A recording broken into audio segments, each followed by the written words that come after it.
Bonjour Monsieur Poussel, je vais vous poser quelques questions sur l'agriculture naturelle.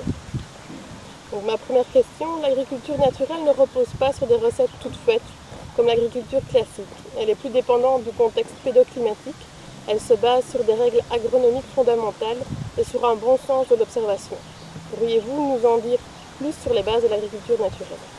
Oui, une agriculture naturelle, comme son nom l'indique, c'est une agriculture qui s'appuie sur les mécanismes naturels et non pas sur effectivement des recettes toutes faites ou des apports d'intrants particuliers.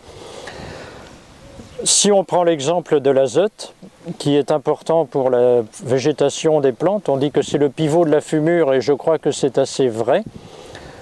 La nature sait mettre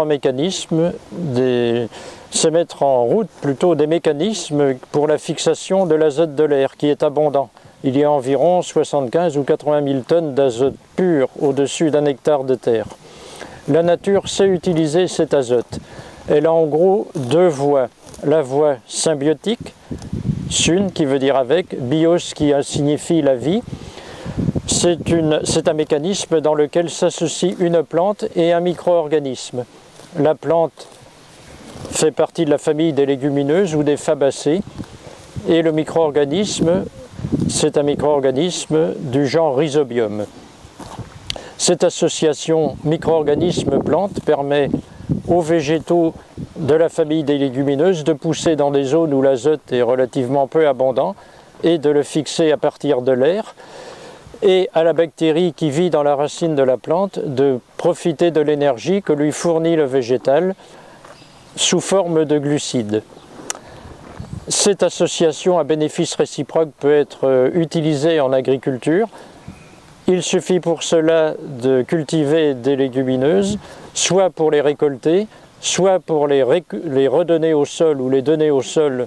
C'est ce qu'on appelle des engrais verts ou des couverts végétaux, soit même parfois de profiter de l'azote fourni par des plantes qui ne sont pas installées volontairement par l'homme, mais qui poussent spontanément. Et dans ce cas-là, ces plantes spontanées ne sont plus des mauvaises herbes, ce sont des auxiliaires de l'agriculture. Sauf quand il y en a trop, par exemple dans les blés, quand on a trop de vestes sauvages, ça devient un inconvénient. Mais sinon, c'est plutôt un avantage. Deuxième façon, alors cette fixation symbiotique est bien connue. Elle est utilisée depuis des années par de nombreux agriculteurs. Deuxième façon pour la nature de fixer l'azote de l'air, c'est par le biais de micro-organismes qui sont libres, donc qui ne sont pas liés à des plantes. Prenons encore l'exemple de bactéries, telles qu'Azotobacter, qui vit surtout dans les zones aérées du sol, et de Clostridium, qui à l'inverse vit dans les couches plus profondes où l'air est moins abondant, car elle a moins besoin d'oxygène, enfin en tout cas moins besoin d'air pour respirer.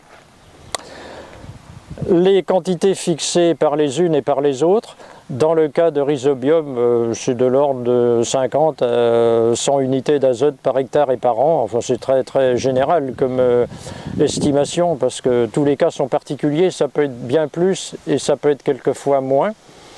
Dans le cas d'Azotobacter, on peut compter pour une tonne d'hydrate de carbone fourni, donc de glucides, donc d'énergie, sur 10 à 15 unités d'azote, et pour Clostridium, sur la moitié à peu près. Donc voilà un exemple dans lequel on utilise la nature pour fixer l'azote de l'air, et donc on utilise ça dans le cadre d'une agriculture naturelle. On dit naturelle, mais l'agriculture est par nature artificielle. On la qualifie de naturelle parce qu'on essaye justement de profiter des mécanismes de la nature et de les mettre au bénéfice de l'agriculture.